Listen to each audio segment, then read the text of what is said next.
피트는 이제 3학년 1학기 때부터 준비를 시작을 했고, 한 2월인가 3월부터 시작을 했고요. 과목은 저 때 언어가 있었고, 물리, 화학, 유기화학, 생물 이렇게 있었습니다. 3학년 1학기 전공 수업을 다 들으면서 이제 피트 시험 준비를 하자니 이 피트 과목 전체 다를 학원을 다닐 수가 없는 거예요. 도저히 시간이 안 나는 거예요.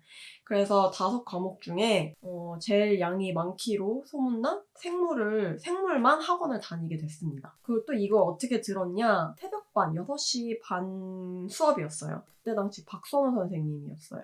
현장 강의는 아니었고 새벽 수업이다 보니 그 녹화 강의를 들었거든요. 6시 반에 듣고 8시까지 듣고 다시 이제 아침 9시 전공 수업을 들으러 학교에 갔죠. 그래서 새벽에 그렇게 아침에 수업을 듣다 보니 진짜 제가 잠이 많아가지고 필기하면서 엄청 좋은 거예요. 그래서 막 필기가 저기 막 산으로 가 있고 그런 경우 많아서 막 필기본 구해가지고 다시 공부하고 막 그랬었습니다. 그래서 생물의 양이 너무 방대해가지고 저녁에는 항상 생물을 복습을 빨리빨리 해줬어요. 그렇게 하지 않으면 따라갈 수가 없어서 생물은 항상 매일매일 조금씩이라도 해줬고요. 그러고 나서 여름방학 때는 문제풀이 위주로 해줬고 여름방학 때는 또 시간이 더 없잖아요. 그래서 모든 과목을 인강으로 다 들었습니다. 이론을 완벽하게 숙지하고 뭐 문제풀이로 바로 넘어간 건 아니에요. 그래서 문제를 푸는 동안에도 다시 이제 필기한 거 다시 살펴보고 이거를 이제 반복을 했죠. 다음으로 화학이랑 유기, 물리 과목인데요. 얘네들은 사실 학원 갈 시간도 없어서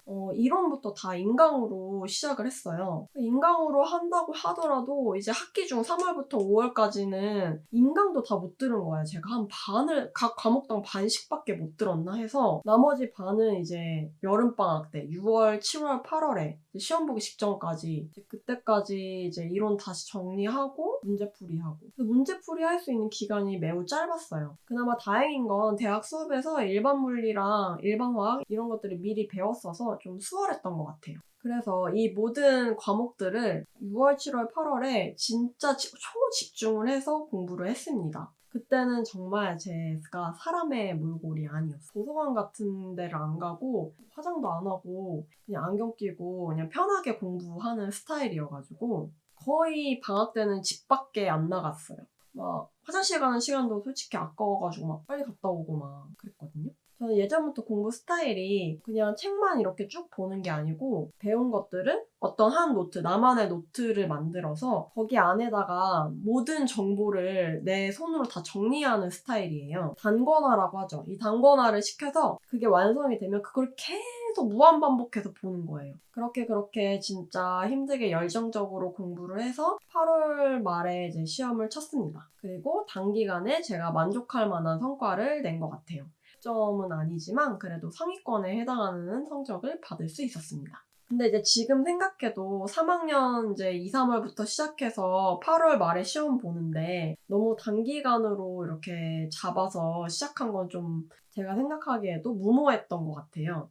넉넉하게 이론이랑 문풀까지 하려면은 최소 1년은 기간을 넉넉하게 두고 공부하는 게 좋을 것 같습니다.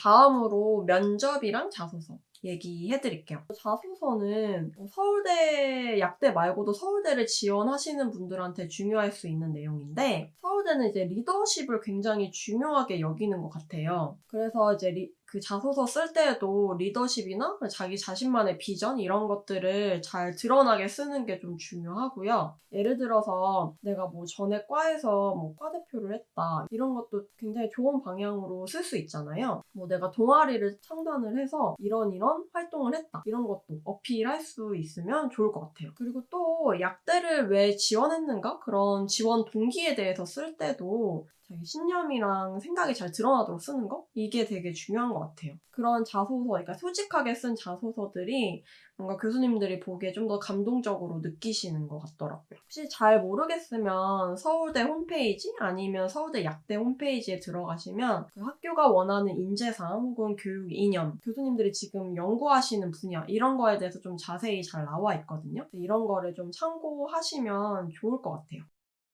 그 다음 면접.